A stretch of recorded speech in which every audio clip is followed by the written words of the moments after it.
ذرا سوچیے 20ویں صدی کا ابتدائی دور ہے، انڈیا ابھی برطانوی حکومت کے زیر اثر ہے۔ علی گڑھ کے قریب ایک چھوٹا سا قصبہ ہے سرائے برلا۔ یہ وہ زمانہ ہے جب ایک طرف لوگ انگریزی تعلیم اور نئی تعلیم کی طرف کھینچے جا رہے تھے اور دوسری طرف علماء کرام دینی تعلیم کے چراغ جلائے بیٹھے تھے تاکہ ایمان اور روحانیت کی روشنی بجھنے نہ پائے۔ اسی ماحول میں 1911 عیسوی یا 1912 عیسوی کو ایک بچہ پیدا ہوتا ہے جس کا نام رکھا جاتا ہے محمد مسیح اللہ خان۔ یہ بچہ آگے چل کر مسیح الامت کہلایا اور لاکھوں لوگوں کو دلوں کو بدلنے والا ولی بنا۔ مولانا صاحب کا تعلق شیروانی قبیلے سے تھا۔ یہ ایک پشتون قبیلہ تھا جس کی تاریخ اور ہسٹری میں بہادری، غیرت اور اثر و رسوخ کی جھلک ملتی ہے۔ گھرانہ خوشحال بھی تھا اور عزت دار بھی۔ ان کے والد کا نام احمد سعید خان تھا، ایک باوقار، ایک ذہین اور ایک نیک دل شخصیت کے مالک تھے۔ یہی والد آگے چل کر بیٹی کی شخصیت بنانے میں سب سے اہم اور بڑا کردار ادا کرتے ہیں۔ ابتدائی دنوں میں والد نے انہیں انگریزی تعلیم کی طرف لگا دیا کیونکہ اس وقت انگریزی تعلیم کو عزت، نوکری اور ترقی کا اور کامیابی کا ذریعہ سمجھا جاتا تھا۔ چنانچہ 6 کلاس تک سرکاری اسکول میں پڑھتے رہے، لیکن بچپن ہی سے ان کی طبیعت میں کچھ الگ تھا۔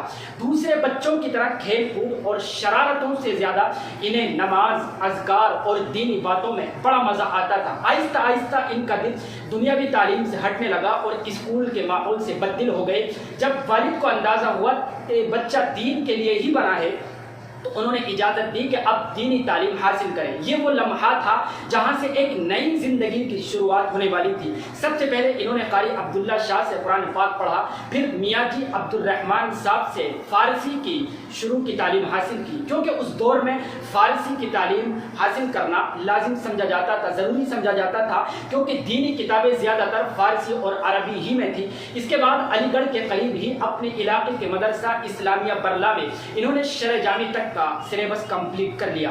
اس دوران ان کے اساتذہ میں مولانا حکیم محفوظ علی دیوبندی اور مفتی سعید احمد لکھنوی وغیرہ شامل تھے۔ کچھ سال کے بعد 1928 عیسوی یا 1929 عیسوی میں وہ اس عظیم ادارے میں داخل ہوئے جس کا نام آج بھی پوری دنیا میں گونجتا ہے، دارالعلوم دیوبند۔ یہ وہ جگہ تھی جہاں بڑے بڑے علماء کرام نے پڑھا اور پڑھایا ہے۔ مسیح اللہ خان صاحب نے یہاں 4 سال گزارے، عالمیت کا کورس کمپلیٹ کیا، پھر اس کے بعد 2 سال مزید علوم اور فنون کی تعلیم حاصل کی۔ ان کے اساتذہ میں اس دوران بڑے بڑے ہستیاں تھیں، جیسے مولانا حسین احمد مدنی جن سے صحیح بخاری اور سنن ترمذی پڑھی، مولانا اعزاز علی امروی جن سے شمائل ترمذی پڑھی، مولانا سید اصغر حسین دیوبندی جن سے سنن ابی داؤد پڑھی، علامہ محمد ابراہیم بلیابی جن سے نسائی شریف پڑھی، رسول خان ہزاروی جن سے مسلم شریف پڑھی، مولانا مرتضی حسن چاندپوری جن سے موطا امام محمد اور طحاوی پڑھی، مولانا محمد شفیع عثمانی صاحب جن سے ابن ماجہ اور موطا امام مالک پڑھی۔ یوں 1932 عیسوی میں دارالعلوم دیوبند سے فارغ ہو گئے۔ دارالعلوم دیوبند پڑھنے کے ساتھ ہی ان کی ملاقات ایک ایسی ہستی سے ہوتی ہے جس نے ان کی زندگی کو بدل کر رکھ دیا، یعنی حضرت حکیم الامت حضرت مولانا اشرف علی تھانوی رحمۃ اللہ علیہ۔ وہ ان کے ہاتھ پر بیعت ہوئے اور روحانیت کے راستے پر چل۔ آپ کو بتلاتے چلیں کہ فراغت کے بعد 1933 عیسوی کو مولانا اشرف علی تھانوی صاحب نے انہیں خلافت اور اجازت دے دی۔ یہ معمولی بات نہ تھی۔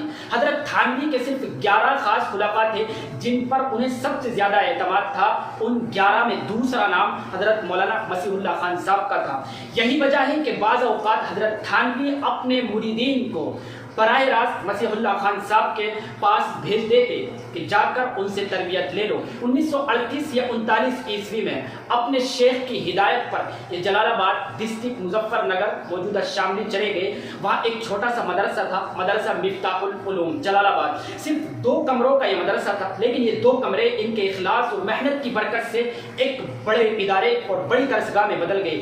30 سالوں میں یہ مدرسہ اتنا بڑا ہوا کہ عالمیت کی شروع کی تعلیم سے لے کر مفتی بنائے جانے تک کی تعلیم یہاں دی جانے لگی۔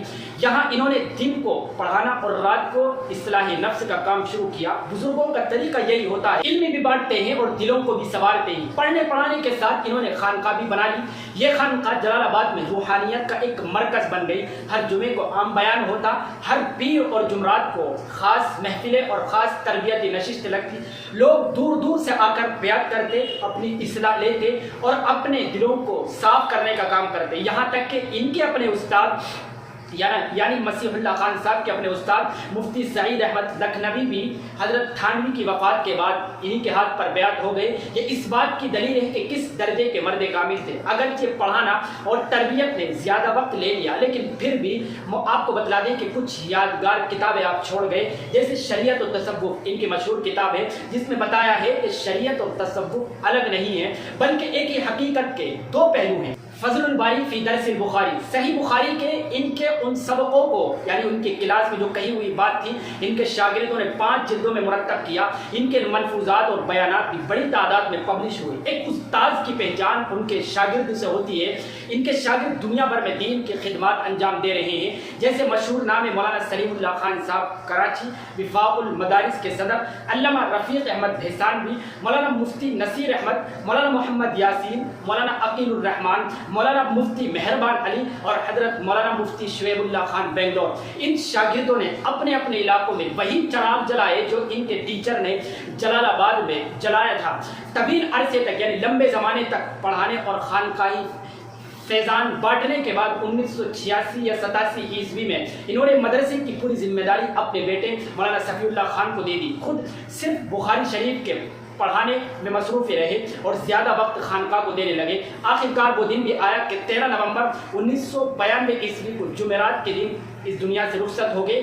جمعے کے دن ان کی نماز جنازہ میں 2.5 لاکھ سے زیادہ لوگ شریک ہوئے۔ ان کو جلال آباد ہی میں مدرسے کے ساتھ والے قبرستان میں دفن کیا گیا، جہاں آج بھی زائرین حاضری دیتے ہیں۔ آپ کو بتلا دیں آخر میں کہ حضرت مولانا شاہ مسیح اللہ خان جلال آبادی کی زندگی ہمیں یہ سبق دیتی ہے کہ علم اور عمل دونوں ضروری ہے۔